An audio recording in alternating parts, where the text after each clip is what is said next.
I'm here in Washington, D.C. We're 2 days away from a presidential election. It's now being completely dominated by the COVID-19 crisis. But here's the interesting point. Joe Biden very much takes the line there's going to be a long, dark winter coming, and that America needs to lock down further. That's his pitch to the American people. They'll be safer under him. Trump takes the completely opposite view. He says that lockdown leads to economic disaster, leads to mass depression, and leads to vast numbers of people losing their jobs, their security, and their general sense of well-being. He says the vulnerable can protect themselves, the rest of us have to learn to live with it.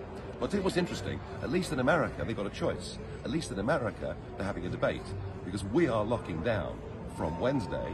This has been decreed by Boris Johnson. Guess what? Sir Keir Starmer 100% agrees, as do all the other political parties represented in Westminster.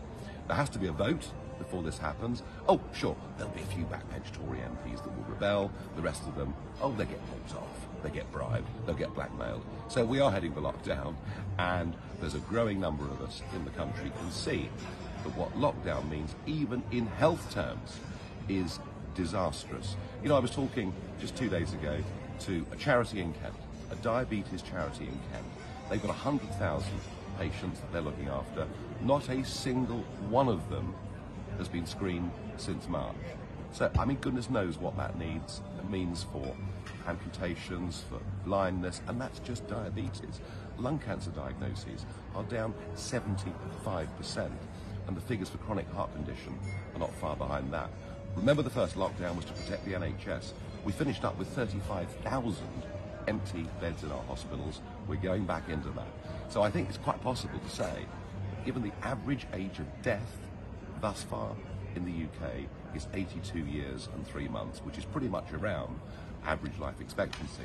I think it's quite safe to say that what the second lockdown means is that ultimately more people will die of other illnesses because they've not been diagnosed than will die from COVID-19.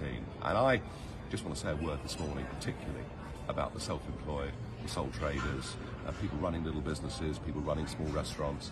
I really do fear that a second lockdown is going to mean the end for many of them, particularly as Michael Gove this morning has said, well, it might not be a month, it might be longer than that. I do understand that Boris Johnson doesn't want an historical legacy that says that, you know, huge numbers of people died and he didn't act. I know it's fear that is driving him, but frankly, I've had enough of lockdown. I mean, they're almost trying to put us back under house arrest in terms of travelling, and I think there's now a great number of people who think that whether a miracle vaccine is around the corner or not, and I have to say I'm slightly sceptical about that, and slightly sceptical too about whether people would take it, because they can say, hey, this is new, this is experimental. So what do? Do we go on locking down again and again and again? Do we as a country literally go bankrupt? Do we see suicides continuing to spike in the way that they are, millions of people unemployed? Or do we say, actually, we have no choice but to learn to live with this? And yeah, we've got to be sensible about hand washing, if we can possibly social distancing. I've said it before, I'll say it again. This second lockdown says to me that the cure is now worse than the disease, and the frustration that is being felt out there by people, and there is no political voice articulating that. Well, I think that may change very soon.